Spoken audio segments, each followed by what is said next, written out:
Hello, bienvenue dans ce nouveau podcast où aujourd'hui, on va prendre le temps, toujours en l'occasion du mois de novembre, de comprendre comment construire une intimité sexuelle plus épanouissante si tu es un homme. Et si tu es une femme, ça va t'intéresser parce qu'on va aller justement comprendre aussi tout ce qui est inconscient dans l'intimité sexuelle et qui peut du coup créer ce manque d'envie d'aller créer une intimité sexuelle avec son partenaire parce que on le sent pas si présent dans l'intimité et la sexualité. Alors pourquoi j'avais envie d'évoquer ce sujet? Parce que, très souvent, moi je les vois, les hommes, les femmes qui entrent dans mon cabinet et qui me disent, peu importe le type d'orientation sexuelle, que ce soit hétérosexuel ou homosexuel ou bisexuel, ne pas comprendre comment ça se fait qu'ils n'arrivent pas à se sentir en lien avec leur partenaire. Et ou parfois avoir aussi cette impression de plus en avoir envie d'être en interaction sexuelle avec son ou sa partenaire et de repousser même l'acte sexuel parce qu'il n'y a pas cette réelle connexion. Et pourquoi? Tout simplement, et là écoutez bien justement messieurs, très souvent l'homme, parce qu'il a été conditionné dans une manière de vivre la sexualité, mais aussi la femme, c'est-à-dire que la femme, si on est dans une relation hétérosexuelle, a eu l'habitude de devoir répondre aux besoins de l'homme dans son intimité sexuelle. Et donc du coup l'homme, potentiellement ne se remet pas en question sur sa réelle qualité de présence pendant l'acte intime et il va pouvoir se laisser naviguer le plus souvent par ce qu'on appelle sa pulsion primitive, sa pulsion bestiale, et qui fait que pendant le rapport intime, le rapport sexuel, ça va être une sexualité très justement au charal, un petit peu très bestial, primitif, où il n'y a pas cet espace à une réelle rencontre érotico-sensuelle, mais qui va être beaucoup plus direct, pénétratif, où il n'y aura pas le temps de réellement apporter du désir, du plaisir, de la stimulation à son ou sa partenaire. Là, si je me place d'un point de vue hétérosexuel, c'est ce qui va souvent arriver. J'entends souvent des femmes me dire « Waouh, Gwen, tu sais quoi, là, dans mon intimité, dans la sexualité avec mon partenaire, j'ai l'impression d'être juste une décharge sexuelle. J'ai l'impression qu'en fait, quand il est avec moi dans l'interaction sexuelle, il lâche, mais il n'est pas réellement présent avec moi et je sens son absence. Moi, je me déconnecte et j'ai pas envie d'être vraiment en interaction avec lui, j'ai même plus envie d'être dans la sexualité parce que j'ai l'impression que chaque moment où on pourrait créer une intimité au lit, donc chaque moment où je peux être au lit avec lui dès qu'il me touche, c'est pour être dans une pénétration. Et donc du coup, on n'a pas envie d'aller vers ce type d'interaction si l'objectif final c'est forcément la pénétration et dit pénétration avec le pénis égale éjaculation. C'est-à-dire que la femme, elle ne sent pas réellement la présence de l'homme dans son intimité au lit. Ce que moi j'entends aussi dans la communauté homosexuelle homme, c'est que c'est la même chose, c'est souvent une sexualité qui est plutôt tournée vers justement cette bestialité, cet instinct primitif qu'on retrouve du coup véhiculé dans les films porno, et qu'il n'y a pas cet espace érotico-sensuel de jeu, de séduction, et que c'est direct, straight on the point, on y va direct, allez hop, et c'est terminé. Ce qui est dommage parce que du coup, on ne crée pas vraiment une interaction intime, de connexion, où on peut y apporter de la complicité, où on peut y apporter vraiment cette notion aussi de jeu, et aussi on peut y apporter cette réelle stimulation dans le corps, parce qu'il y a déjà du temps qu'on prend pour être en connexion avec son ou sa partenaire, mais aussi surtout de la présence. Et ça, souvent je vais en parler dans mes podcasts. Le défaut majeur dans les relations intimes, mais aussi interactions sociales, familiales, business, c'est le manque de présence, de qualité d'écoute, de qualité de présence corporelle et de qualité aussi, je dirais, de présence sensorielle, énergétique, qui fait que l'autre ne sent pas réellement la connexion et que du coup peut se sentir très dans l'insécurité ou pas entendu, pas compris, pas non plus accepté tel qu'il est ou entendu dans ses limites et qui va repousser notamment dans l'acte intime, l'envie d'une rencontre. Donc moi, l'idée, c'était justement de t'amener, que pour vraiment créer une intimité sexuelle, pour que tu puisses te dire, waouh, là, moi, mon ou ma partenaire, j'ai envie de lui apporter un espace et j'ai envie aussi, moi, de me créer un espace. La première des choses qui va être importante, c'est du coup cette présence. Cette qualité de présence au lit va te changer la vie. L'idée, c'est de te déconditionner de tout ce qu'on a pu t'apprendre sur la sexualité que autour de la pénétration et du pénis, et donc te soustraire en fait de toute la sexualité véhiculée par les films pornographiques. Mais vraiment d'être dans cette qualité de présence sur les sensations que tu peux ressentir et que tu peux amener à l'autre, dans la stimulation, devenir justement ce que je dirais là comme un peu un chat ou un lion, un félin, venir taquiner La taquinerie sexuelle, c'est justement là où on va venir échauffer l'autre. Ma deuxième astuce, c'est pour échauffer l'autre, c'est de comprendre comment le désir et le plaisir naît chez ton ou ta partenaire.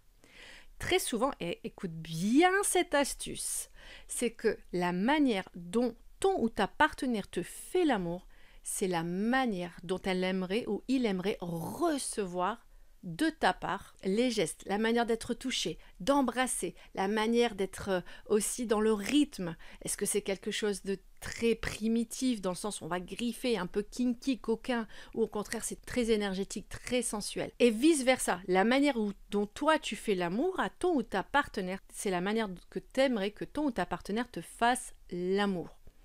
Donc ça, c'est hyper important parce que très souvent, je vais entendre « Ouais, moi, tu sais quoi, mon partenaire ou ma partenaire, elle sait pas y faire. Moi, c'est trop direct, c'est pas du tout dans mon rythme, c'est pas du tout dans ce que moi je recherche dans l'intimité et la sexualité. J'ai l'impression qu'on se comprend pas. » Eh bien, en fait, si tu veux un décodeur, et ben pour cela, observe comment il ou elle te fait l'amour. En général, c'est ce qu'elle ou il recherche. Donc ça, c'est vraiment l'astuce, je dirais, primordiale.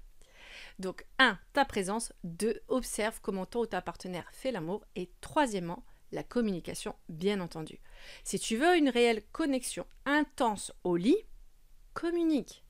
Communique ce dont il ou elle aurait besoin avant de créer un espace, un contexte de sécurité émotionnelle et de sécurité physique qui fait que l'autre aura cet espace déjà de comprendre ce qu'il ou elle a envie pendant l'acte intime et ce dont toi tu peux être capable sur le moment de pouvoir proposer aussi. C'est-à-dire que, imaginons ton ou ta partenaire demande du sexe oral, possiblement peut-être que toi, tu n'en as pas envie, de pouvoir dire, bah, écoute, là aujourd'hui, je suis pas trop OK pour ça, mais par contre, si tu veux, on peut aller vers ça, ce terrain de jeu. Et donc de pouvoir voir ce qui est OK entre vous. La communication avant le rapport sexuel, c'est sexy. C'est très sexy.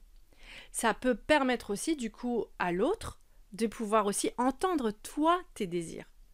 Et là, on crée du coup quelque chose qui va être profond, parce qu'on va donner l'espace de co-création, d'intimité et de connexion érotico-sensuelle, sexuelle, peu importe là où vous en êtes sur le moment, parce que sur le momentum, on n'est pas forcément hyper ouvert à une sexualité pénétrative, mais plutôt une sexualité sensuello-érotique.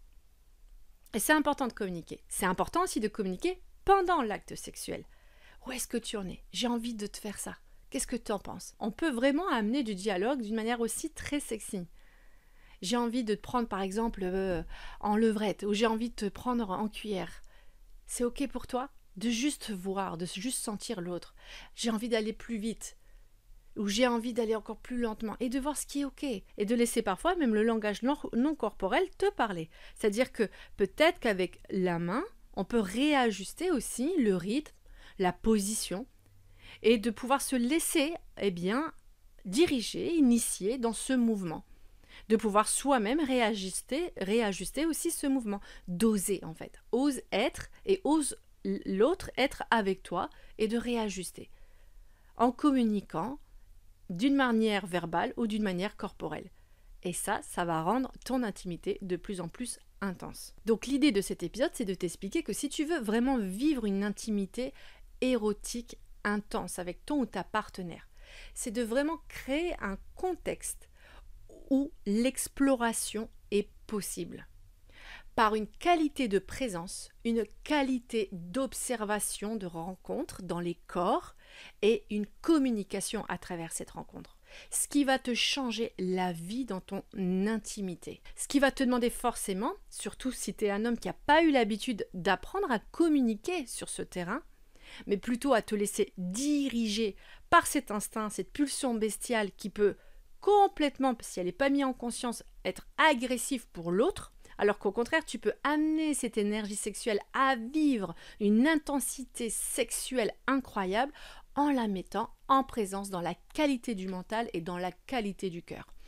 Et je peux t'assurer que ça va changer ta manière de vivre ton interaction intime et qu'elle ne va pas se limiter juste à une pénétration avec éjaculation, mais au contraire, parfois, tu ne sentiras plus l'envie nécessaire d'aller vers jusqu'à l'éjaculation ou la pénétration parce que tu vas créer un espace et co-créer avec ton ou ta partenaire quelque chose de grandiose. Pourquoi je te dis ça? Parce que moi, j'en ai eu justement des patients des clients hommes qui sont venus avec ces grands questionnements où ils avaient l'impression que leur partenaire n'avait plus envie d'interaction intime. Et quand je les reçois en couple, j'interroge, je leur demande qu'est-ce qui se passe au lit, quels sont les stimulants ou stimulations qui sont peut-être parfois manquantes dans l'interaction. Les 3/4 du temps, ce que j'entends, c'est « il va trop vite ». Il vient me chercher trop rapidement, c'est trop direct, c'est tout de suite axé au niveau de mon sexe et tout de suite axé au niveau, si c'est l'hétérosexualité de mon vagin, si l'homosexualité au niveau de l'anus. Il n'y a pas le temps de chauffer, de stimuler les corps, qu'on appelle les préliminaires très vulgairement, alors que c'est déjà de la sexualité. Il faut savoir que la sexualité pour la femme, elle commence dès là où on vient stimuler le corps, puisqu'il y a un réveil sensoriel qui se fait graduellement. Et c'est la même chose pour l'homme, sauf que l'homme, il a appris malheureusement, mais même moi en tant que femme, par tout ce qui a été véhiculé, que en fait toute sa sexualité était axée qu'autour de son pénis. Mais c'est faux. C'est vraiment réduire ta sexualité, ton potentiel sexuel, ton potentiel d'intimité, de connexion avec déjà toi-même et avec l'autre. Et je t'invite vraiment à regarder le podcast sur comment te connecter avec ton pénis parce que ça va te donner de plus en plus de sens sur ce propos. Donc, l'idée, c'est vraiment que tu prennes le temps de pouvoir te sentir libre d'être toi dans cette connexion d'intimité en allant chercher ta présence, en allant chercher tes ressentis, en étant dans cette observation, cette exploration autant avec toi qu'avec l'autre. Et je peux t'assurer que tu vas vivre ton intimité sexuelle complètement différemment, très loin des carcans, des stéréotypes posés sur la sexualité et des tabous aussi. Parce que ça fera l'objet de d'autres podcasts, parler des tabous, des fantasmes dans l'intimité et la sexualité, et c'est aussi très important pour pouvoir se sentir libre d'être déjà dans l'expression de soi, mais aussi dans le vécu du corps. Donc pour venir justement à mes clients qui viennent avec cette problématique de troubles de l'intimité, qui soit en lien avec leur pénis, mais aussi en lien direct avec cette sensation qu'il y a une baisse de libido ou que le ou la partenaire n'a plus envie de lui, donc il ne se sent plus désiré, l'homme, et qui du coup il perd confiance en lui, on reconstruit en fait l'intimité masculine. Et ça passe aussi par des pratiques de reconnexion à travers déjà son corps pour pouvoir ressentir les ressentis, voir le potentiel multisensoriel qui existe sur le corps, parfois, et qui peut être totalement non axé que au niveau du pénis, mais aussi au travers de tout le corps. Et c'est ça qui est beau, qui est chouette. L'homme se réinvente dans sa sexualité. L'homme se réexplore dans sa sexualité et l'homme, il se transcende dans sa sexualité, il se sublime quand il comprend qu'en fait sa sexualité, elle est beaucoup plus que ce qu'on lui a toujours dit qui est tourné autour du pénis. Mais il est vrai que dans le tantra, justement, le pôle récepteur de l'homme, c'est son pénis. La présence du pénis, qu'il soit en érection ou pas, peu importe, apporte énormément de sensations et de stimulation dans le corps de l'homme, mais c'est pouvoir amener en présence à cette stimulation où on va venir chercher cette énergie primitive, tu sais, cette boule de feu que tu peux ressentir parfois au niveau de ton sexe et l'amener dans tout ton corps par des inspirations, des expirations tantriques, des respirations du coup spécifiques pendant l'intimité sexuelle, l'acte intime, pendant que tu es au lit, et l'amener dans tout ton corps pour pouvoir faire pétiller toutes les sensations dans chaque cellule de ton corps, mais du coup apporter une qualité de présence aussi avec ton ou ta partenaire parce que tu vas pouvoir aller dans une intimité beaucoup plus intense, plus longue, parce que tu vas t'apporter des espaces de rencontre avec toi dans le ralentissement et aussi avec l'autre qui vont être exceptionnels au lieu de te laisser aller juste à une pulsion sexuelle de décharge où tu vas aller dans une intimité de tac tac tac tac comme je dis souvent, c'est-à-dire un peu comme des lapins et des lapinous, mais de pouvoir être vraiment dans une intimité sexuelle où il y a une construction de connexion authentique et de rencontre authentique. Donc si tu as envie d'en savoir plus, je propose justement jusqu'à la fin du mois de novembre un programme spécifique pour les hommes pour te retrouver, te réinventer dans ton intimité sexuelle, intime, affectif et émotionnel. Donc c'est plus de 25 pratiques tantriques taoïstes et aussi de guérison affective et émotionnelle qui vont te permettre de retrouver une intimité sexuelle épanouissante et régler, solutionner tes problèmes, tes troubles de l'intimité qui soient autour de ton pénis, mais aussi dans l'intimité affective ou dans cette sensation que ton énergie sexuelle, tu ne sais pas où tu ne comprends pas comment la naviguer et tu te laisses aller par cette pulsion bestiale. Donc n'hésite pas à me laisser un commentaire si tu veux en savoir plus, à me dire aussi ce que tu en as pensé de ce podcast. Et tu peux aussi directement me contacter sur ma page Instagram sublimation-8 Gwen GWE2N ou retrouver plus d'informations sur www.sublimation by GD pour gwenaelderost.com. Et moi je serais ravie justement de pouvoir t'aider à enfin t'épanouir réellement dans ton intimité sexuelle, parce qu'il est vraiment temps d'apporter des outils aux hommes.